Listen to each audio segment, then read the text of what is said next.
Sexual violence and consent. Sexual violence or sexual harm includes any sexual behaviour that happens without consent, as well as coercion or grooming. Firstly, the only people responsible for sexual violence are the people doing it. Full stop. End of story.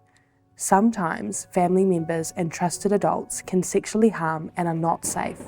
This makes it really hard and confusing when wanting to tell someone about it.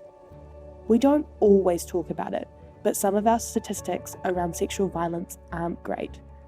A small number of sexual assaults are reported, and only a few of those are convicted.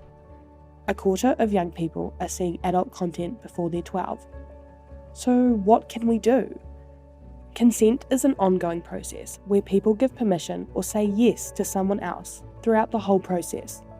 To give consent, people need to be sober enough to make decisions, conscious and able to speak, and given the option to change their mind whenever they like. Can you give consent if you're severely drunk or drugged and can't speak or stand up? Scared?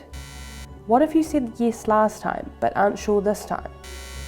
If you're comfortable, sober enough to make decisions and having fun? Sure. It can be traumatic when someone does something to us without our consent.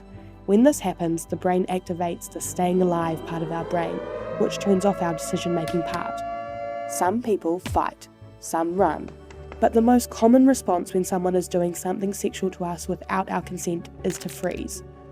Just because you have frozen and your body is not doing or saying anything, this does not mean you are giving consent. Have really high standards for how you communicate and are communicated with, especially in intimate situations.